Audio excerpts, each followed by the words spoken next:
This morning, I'll be teaching from Ecclesiastes. So please turn along with me to Ecclesiastes. This is not going to be an overview of Ecclesiastes, but it is going to be, we're going to go through the book, we're going to pull out some wisdoms that we find throughout Ecclesiastes, and we're going to look at those and see how they would apply to us personally. A lot of these are things that I feel like either I need help with or advice that I could use, and hopefully it'll be helpful for you also. To preface, go to Ecclesiastes chapter 1, beginning at verse 1. It says, "Vanity of vanities, says the preacher, vanity of vanities, all is vanity. What does man gain by all the toil at which he toils under the sun? A generation goes and a generation comes, but the earth remains forever. The sun rises and the sun goes down and hastens to the place where it rises. The wind blows to the south and goes around to the north. Around and around goes the wind, and on its circuits the wind returns. All streams run to the sea, but the sea is not full.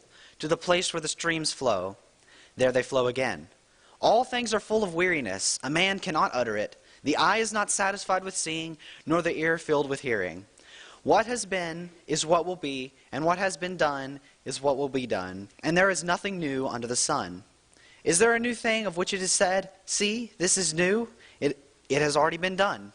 In the ages before us, there is no remembrance of former things, nor will there be any remembrance of later things yet to be amongst those who come after." Sometimes you read this passage and you're like, wow, this preacher's kind of depressing. You go through here and he starts off with vanity of vanities. Everything's vanity. Isn't that a little bit of a stretch? Wait, aren't you exaggerating just a little bit? Is everything vain? But then he goes to say down in verse 7, all streams run to the sea, but the sea is not full. When is the ocean going to fill up with water? When do the streams stop flowing and say, okay, we flowed enough now? And then, when is the eye satisfied with seeing? When are you going to say, okay, I've seen enough. My eye has seen all it can see. I don't need my eyes anymore because I have seen enough. Or when does your appetite say, okay, I've eaten enough. I'm done eating. And is there any new thing?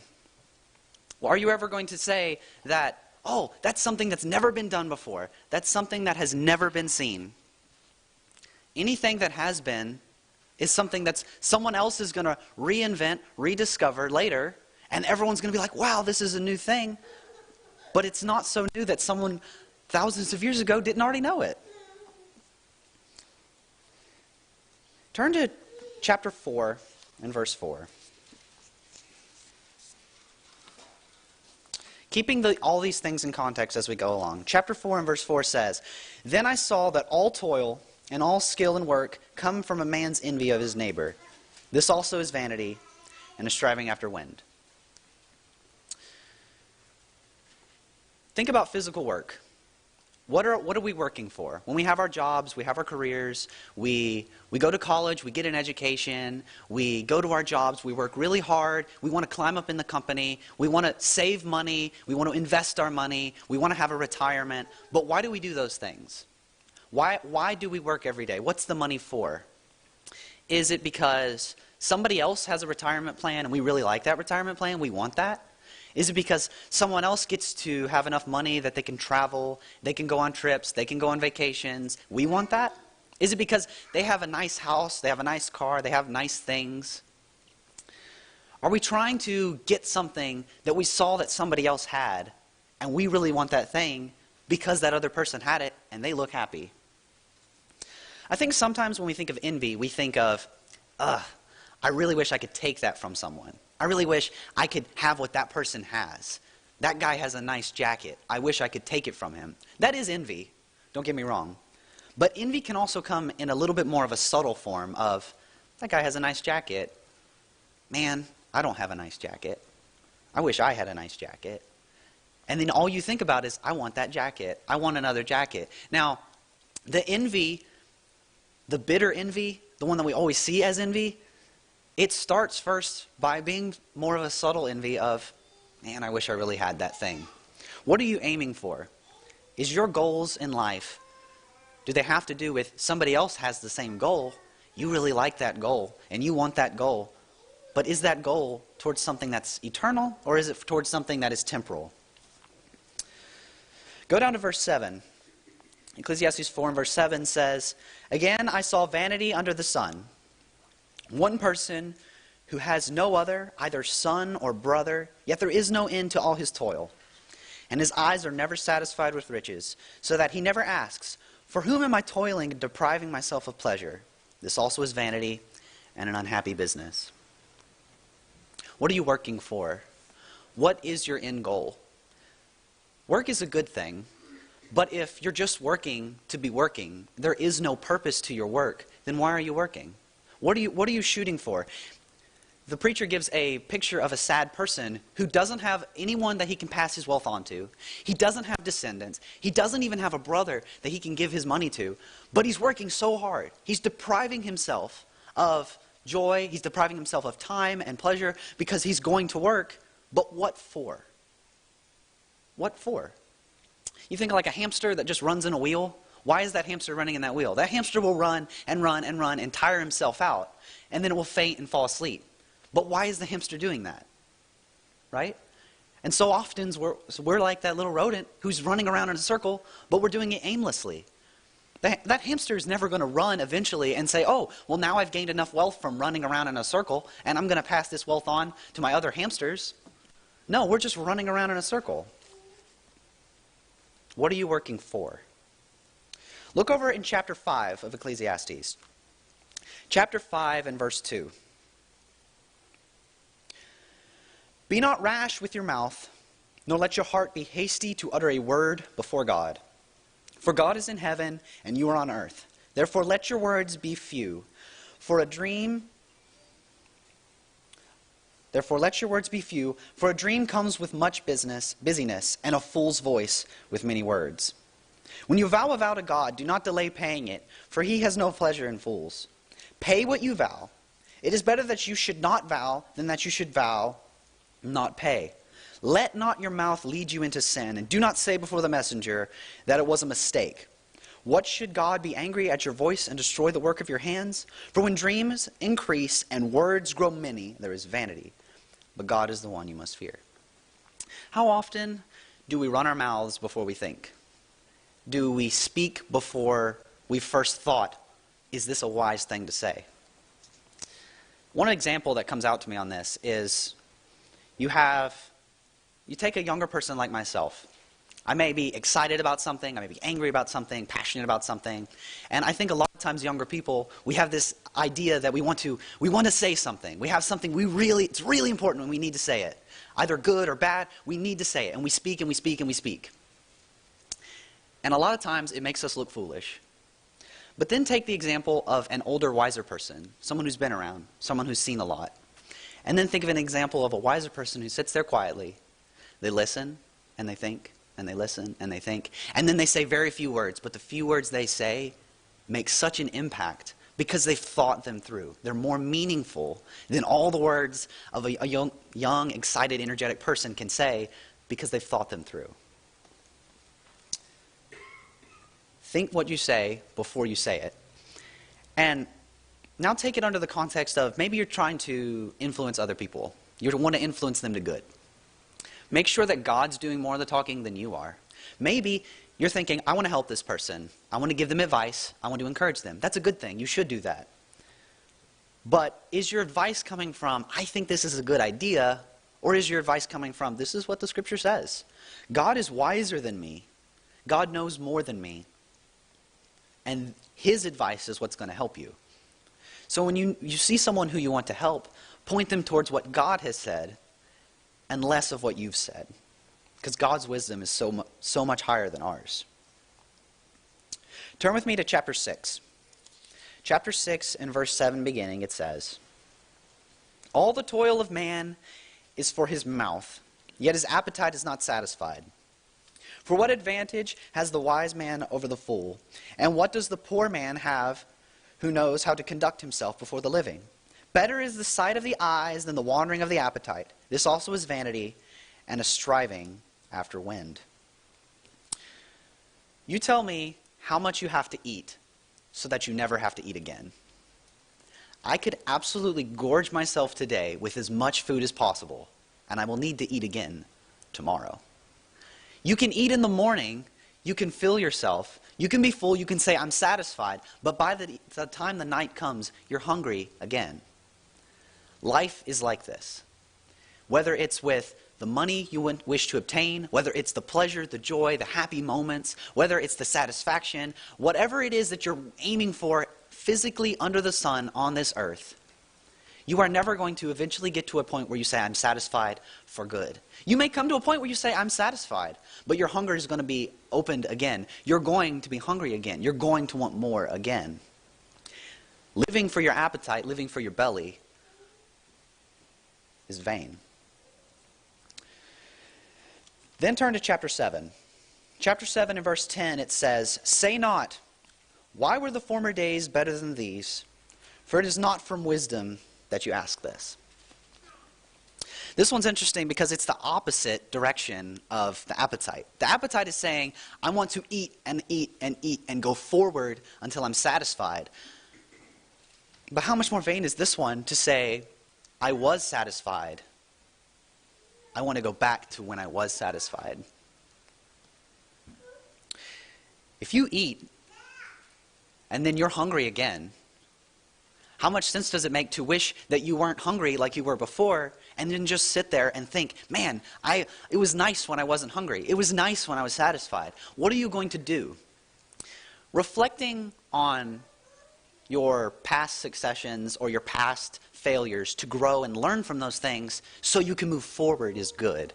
But sometimes we get caught looking backwards so much that we can't move forward.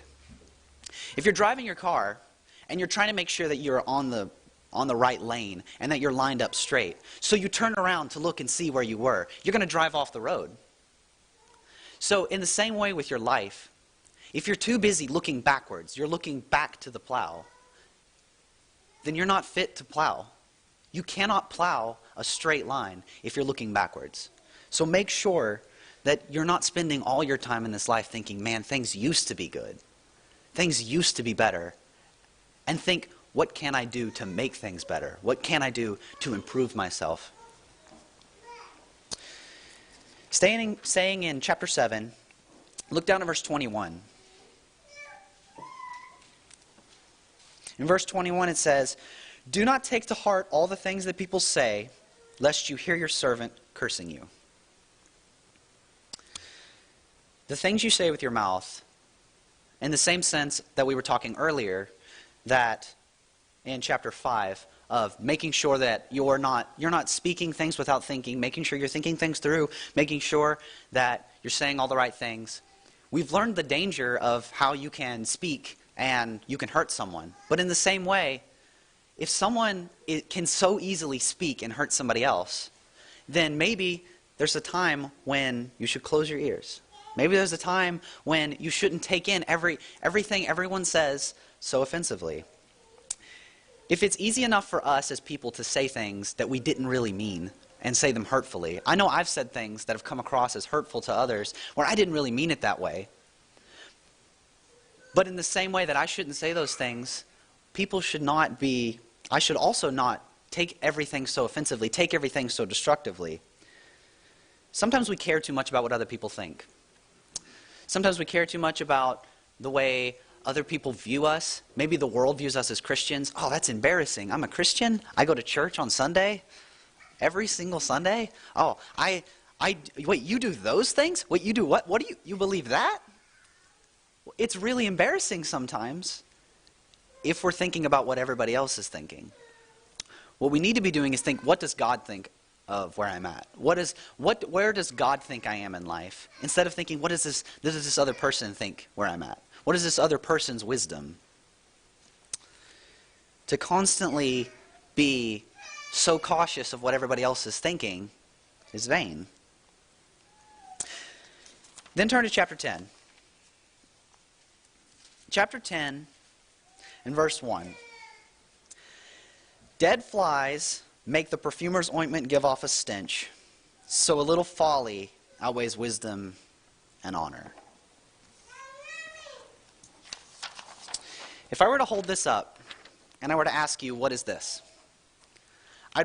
If you've never seen this analogy before, I'd probably say like 95% of you are probably going to say that's a black dot. But what if I told you it's a white piece of paper with a very small black dot on it? The majority of this is this clean, unmarked piece of paper. But if I were to ask you what this is, almost everyone is going to say, that's a little dot. That's a little mark. That's a little blemish on the piece of paper. I think our lives are like that a lot of times, where we can do a lot of good. We can do mostly good, but we can make one mistake, and that's what people notice. A leader can make a mistake, and that's what that leader is going to get remembered for. So when you're thinking about this, see it two ways. One is, if you're looking to a leader, whether it's an authority over you, whether it's a parent, whether it is an elder or whatever, realize that it is easier to notice their flaws than it is their good, so that you don't judge them so harshly. But on the opposite, realize you need to make sure that you are keeping yourself pure, you're doing what's right, because your flaws are going to be the most noticeable things. Your flaws are going to be what outshines your good. So make sure that you're keeping your flaws in check. And then go down to verse 20. Staying in chapter 10, going down to verse 20. Even in your thoughts, do not curse the king, nor in your bedroom curse the rich. For a bird of the air will carry your voice, or some winged creature tell the matter. This goes beyond what you say. This goes beyond the making sure that you're not speaking things foolishly, that you're just not just saying all kinds of things, because this goes all the way into your thoughts. Before you even, not even before you speak, before you even think. What are you thinking on? I have no idea what everyone in this room is thinking. And I'm assuming every single person has no idea what everybody else is thinking. But God knows what you're thinking. God sees that. And then there's an analogy given here that of, do not curse the king, nor in your bedroom curse the rich. Do not think wickedly of those who are over you. Whether it's your parents, whether it's an elder, whether it is a leader, do not think evil of those around you. And it gives this analogy of this bird who listens to you. They hear your voice in your bedroom, and they carry it to the king. It's kind of a ridiculous thing when you think about it, right? No, there's not going to be a bird that's going to hear you and carry something along. But how often have you said something, and maybe you didn't think somebody else was listening?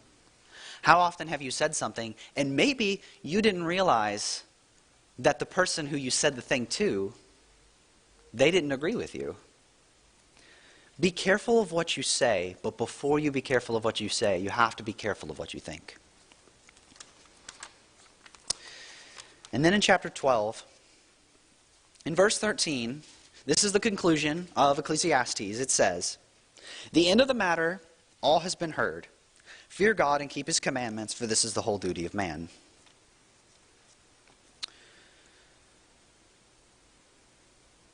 This is a lot of times when you're reading through Ecclesiastes, something I used to do is I would think, oh, whew, okay, it's all good. There's a lot of really deep and almost depressing thoughts throughout Ecclesiastes that's like, wow, everyone's going to die. Everyone goes to the grave. Life is vanity. Life is vain. The preacher says that these things are good, but in the end it's vain. Everyone dies. All these things are vain. And so this feels like a little breath of fresh air. But what this is not saying, okay, all that I said is true, but also this is the conclusion. What it's saying is, because of all the things he said, now go back and look at the wisdom that he's trying to give you. Going back to working and trying to obtain something that other people have. What if instead you were working to please God? You were working to help others get to heaven. You were working for God. What is what is the end goal of your labor? Are you working aimlessly? Are you like that little hamster running around a wheel? Or are you thinking eternally that I have a labor of love, a labor of good speech? You think your thoughts through. You're saying the right things to other people. What are you longing for, and what are you aiming for in this life? It is true that all of these things, if you're working for them under the sun, are vain. Because under the sun, on this earth, is not the point. We were not created to eternally exist on earth. We were created so we can do God's will on earth, so that way we can be with Him in heaven. If we are not, as people, looking forward to something that is eternal, then it's vain. If we're not aiming for something beyond this life, and we are not using our every day to get a little bit closer to heaven and help others get a little bit closer to God, it's vain. What's the point? Because all of us one day will die. All of us at some point are going to be gone. And it doesn't take very long before time has moved on, and all of us in this room, no one remembers us. But if that's all we're aiming for, this temporal earth, it's vain. But there is hope. There is something greater. There is something beyond this earth that makes the actions you do mean something. It makes the words that you think through and you say, the wisdom that you give to others from God's word. It makes your actions and the way that you behave around others, it makes your Christian example mean something. If you're not a Christian, then is that not vain? You're running in the circle. You're running this race, but why? What is your end goal? If you don't have hope of heaven, then what do you have? What's the point? If you are a Christian, but you're taking more time and you're spending it devoted in this world, you're spending more time trying to achieve your appetite, appeal something that is going to need to be fed again, and you're not focusing on laying up treasures in heaven where they will not be corrupt, they will not be destroyed, that's vain. What's the point? So if there's anyone here tonight, anyone who has not obeyed the gospel, we're all here ready for you. We are ready to help you right now. And if there's anyone here who needs to make their life right or they need help from the congregation, we're all here. We're all in the same boat. If you have a need, come forward right now while we stand and as we sing.